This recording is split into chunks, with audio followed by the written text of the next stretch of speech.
Hello Aquarius! Maligayang pagbabalik.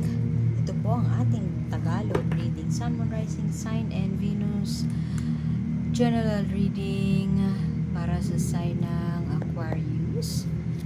Kunin nyo lang kung ano yung nakarelate kayo. Tapon nyo yung hindi. Pag hindi kayo nakarelate, okay lang yan. Maaaring yung susunod na upload doon kayo makarelate. Kaya like, share, and subscribe na lamang po para maabutan nyo yung next na upload. Minsan English yung ina-upload ko pero baka hindi nyo trip yun. So, tune in lang. Maganda ko nakasubscribe para maabutan nyo. So, meron tayong extended reading. So, punta kayo sa IG ko.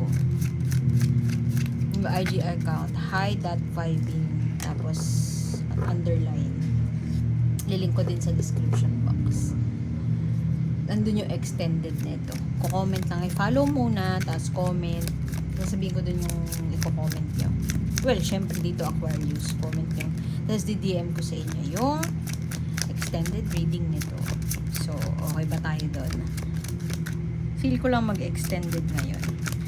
So, Four of Cups. Ano ang pinag-iisipan natin ngayon? Masyado kang engrossed sa, I don't know, overthinking, sa pag-iisip ng next plan mo, sa pagko-contemplate ng next mong gagawin. Maaaring may kalungkutan, meron kang vision, meron kang shinare sa teammates mo, pero parang ayaw nila ng idea mo. Pwede din na sa partner mo, kung sa relationship ito, meron kang sinabi na parang feeling mo minasama nila. May pagtatampo, pero tingnan mo, meron kang friend sa likod.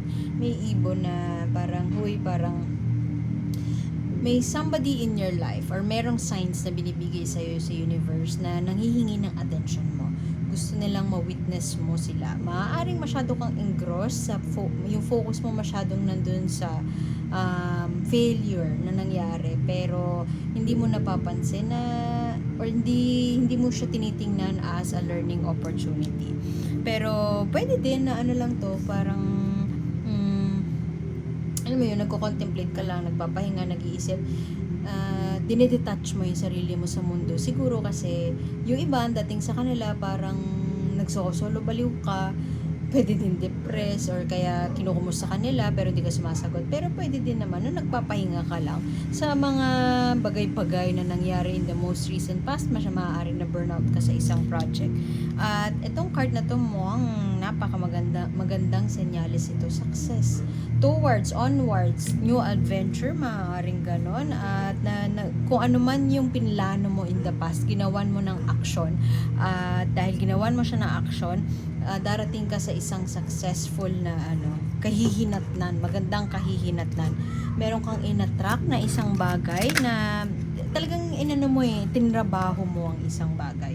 At speaking of tinabaho, maaaring napagod ka ng bongga sa isang bagay na to. Maaaring nung September or pwede din itong October, may gagawin kang project. At on the verge of burning out ka. Maaaring binigay mo, tinodo mo, binigay mo ang 100% lakas mo. As a result, gusto mo munang manahimik. Pwede din na, I feel for this person, kasi introvert din ako. Maaaring binuhos mo lahat ng enerhiya mo sa, let's say, networking event, sa isang office event.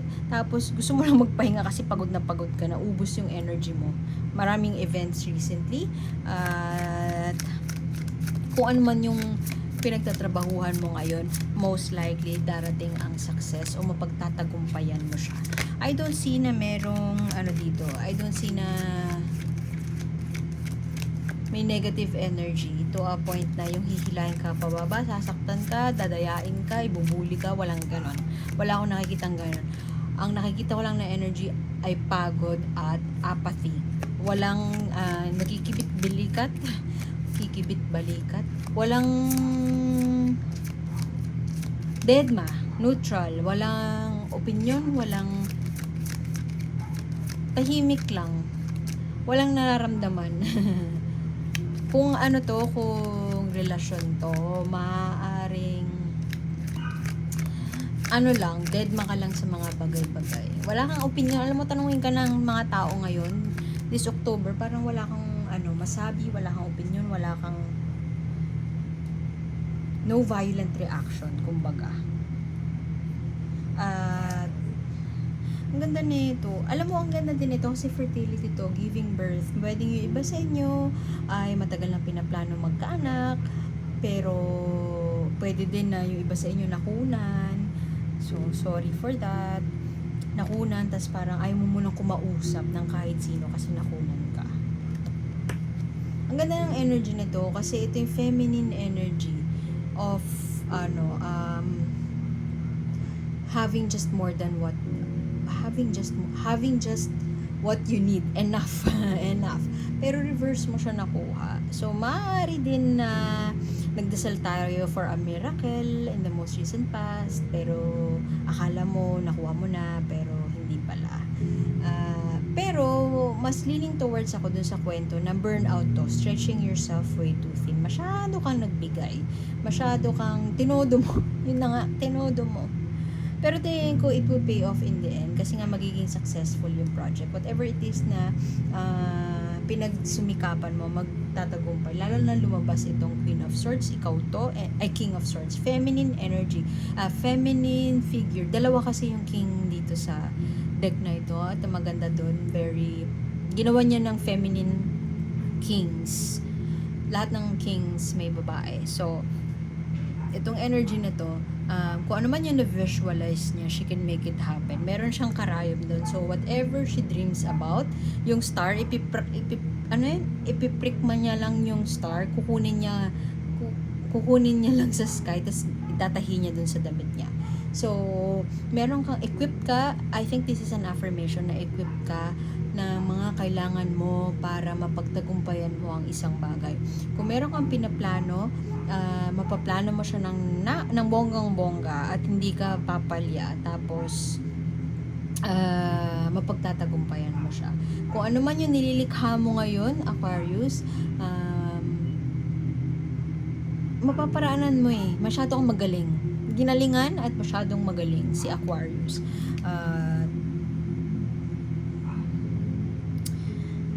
Ito kasi yung kwento nito, katulad nga nung sinabi ko to sa isang reading, meron siyang bulaklak para ma-attract yung bird.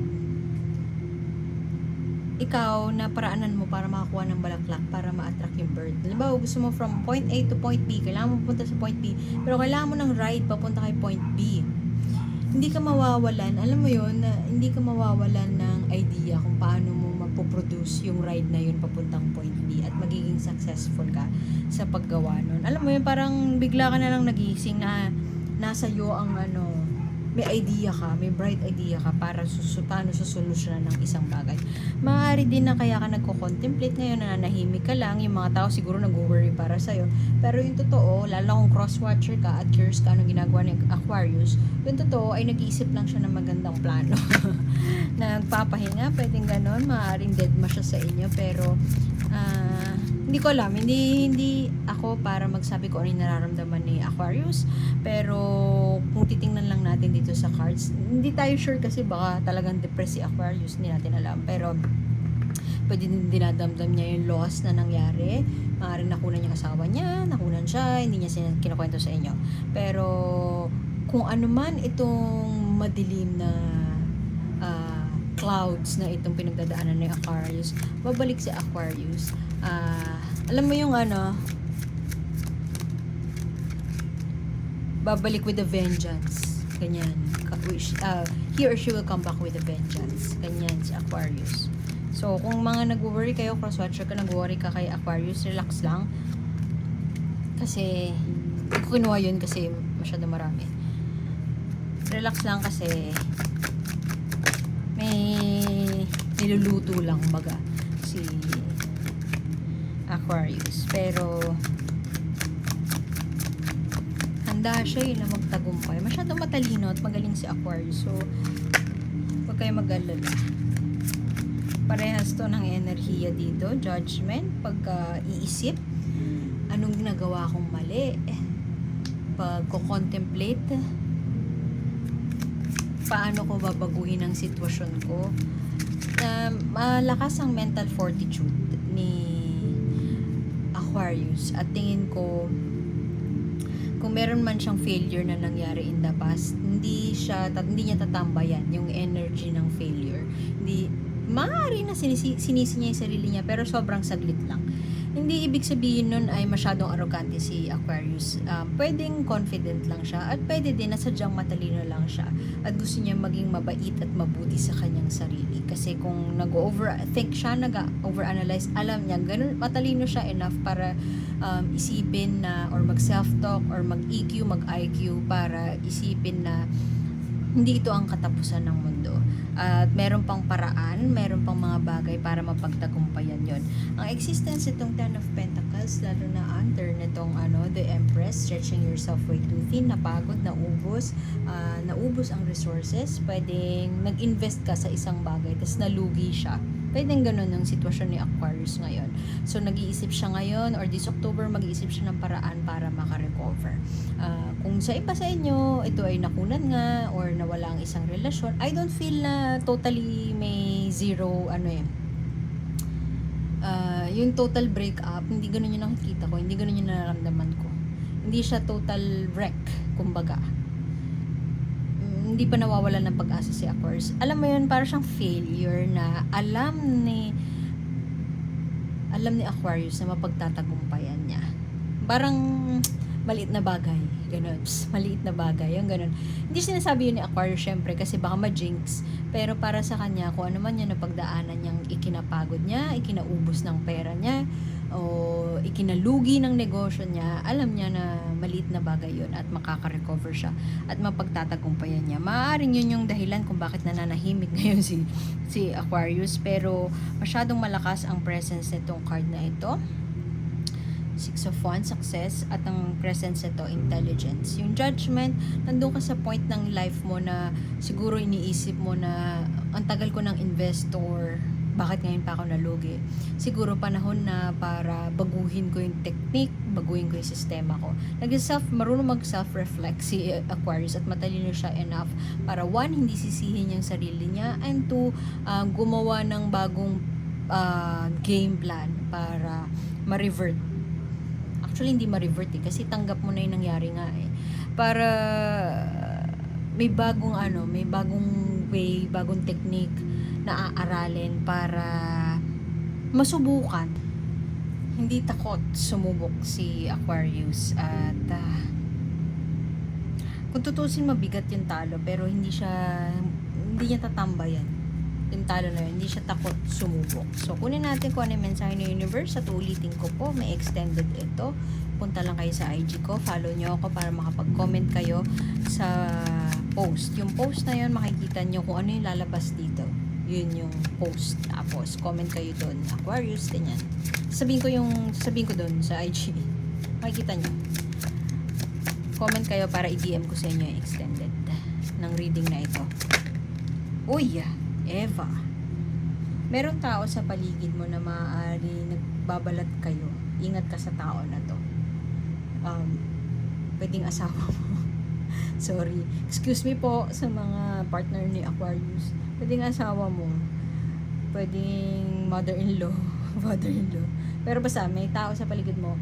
Kung sa work to, pwedeng boss. Pwede din calling. Actually, hindi mo hindi ganun kadali ma-pinpoint yung pagka-sneaky nito, pagka-treacherous nito. So, wag basta-basta magtitiwala. Maaari din kasi na-scam ka, kaya ka nawala ng pera. Sorry, ba't ako may smirk dun? Pwede kasing na-scam ka. Masyado kasing common na yung scam ngayon. Tapos parang hindi na bago. Ingat kayo. Basta ingat kayo. So, pwede din na-scam ka. Tapos, pinatawad mo yung taong nang scam sa'yo. Kilala mo siya Tapos baka iskamin ka niya ulit. So, ingat ka. So, iwan ko na yun dun. May continuation, may extended to. Punta kayo sa IG, follow, tapos comment dun sa post na makikita nyo to. And, DM ko sa inyo yung extended link. Okay? See you soon. Bye-bye!